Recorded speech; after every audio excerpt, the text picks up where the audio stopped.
try to look at yourself from a third-person perspective. Does this character look like someone cool and overpowered?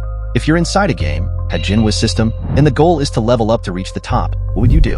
What if you could level up your muscles, strength, and even your earning capacity? Here's the truth. You're already playing the game. Look around, and you'll see players playing their whole lives without making any progress. But there are also players you don't even know exist, working in the dark basement to reach the top of the leaderboard. Every one of you is a player, born as a random character, with your own advantages and disadvantages. Once you've dealt your cards, however, it's up to your expertise how far you can move up.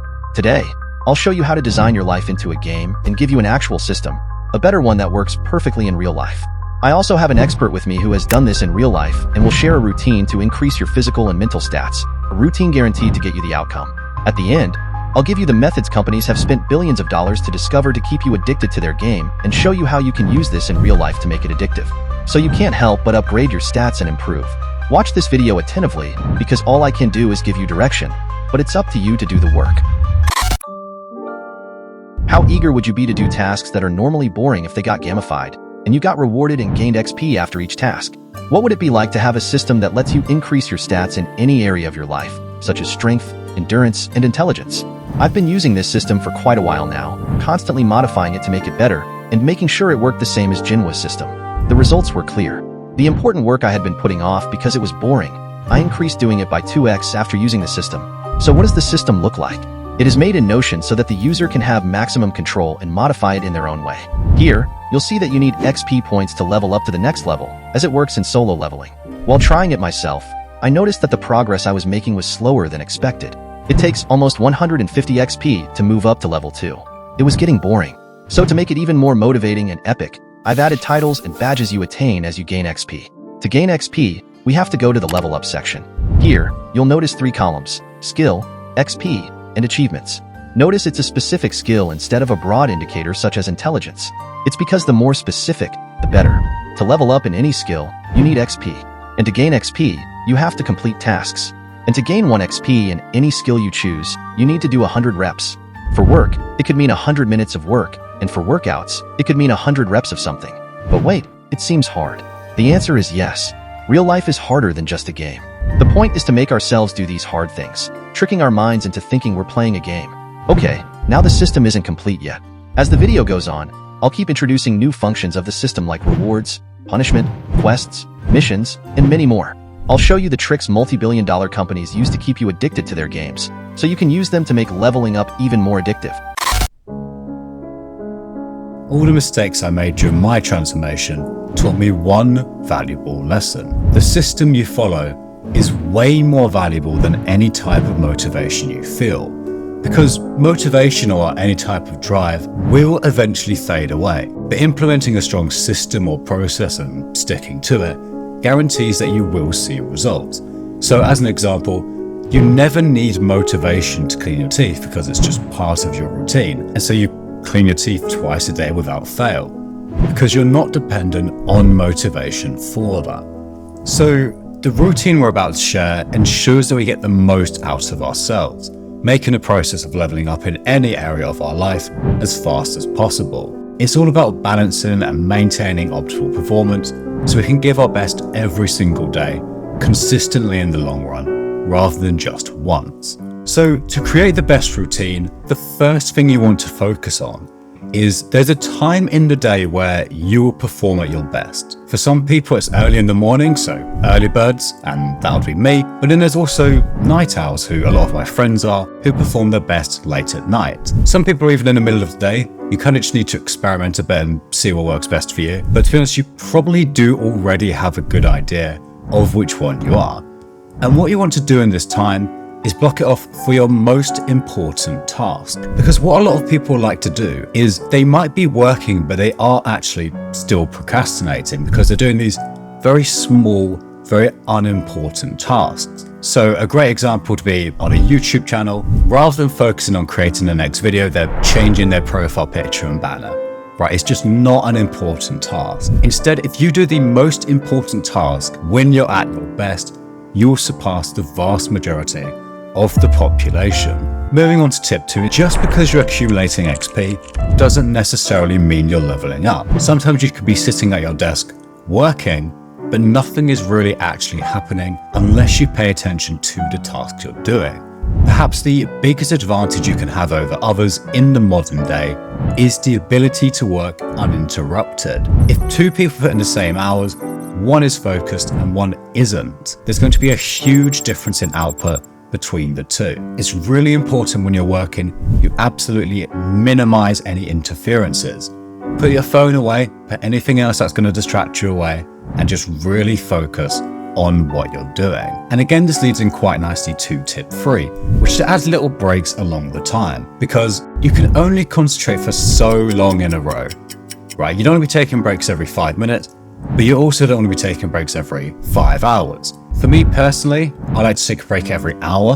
So what I'll do is I'll set a timer for an hour, and going back to that previous tip, I'll just make sure I don't get distracted at all.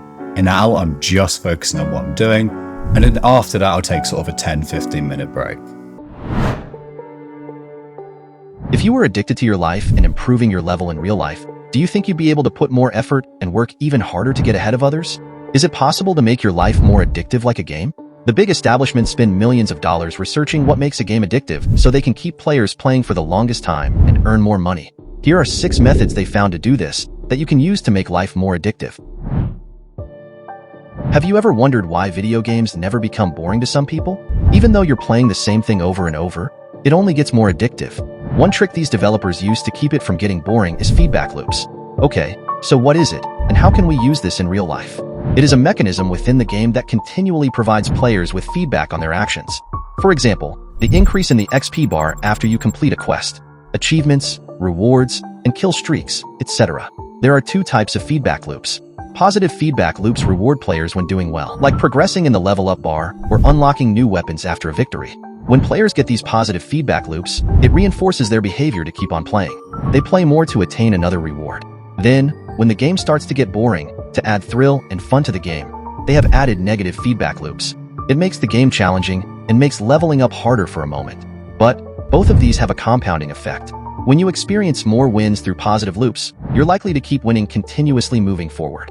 But if you get negative feedback loops, you are likely to continue losing. Did you know that winning has a neurological effect on the brain? It is able to physically change our brain's wiring. Research has found that people who experience early wins go on to win more in the future than someone who hadn't experienced the early wins. For example, in an experiment with rats, they found that rats who fought other weaker rats and experienced early wins went on to win against rats who were significantly stronger than them. You'll also notice that in almost every game, there are always those little sub-buckets of wins beneath the big wins. The system is designed to reward you with those wins, so you get that boost to go win the next big thing. For example, each time you complete tasks you get XP points, and after reaching a certain point you unlock these titles. You can use coins to buy XP boosting potions and pets, which will make it even more fun to keep playing.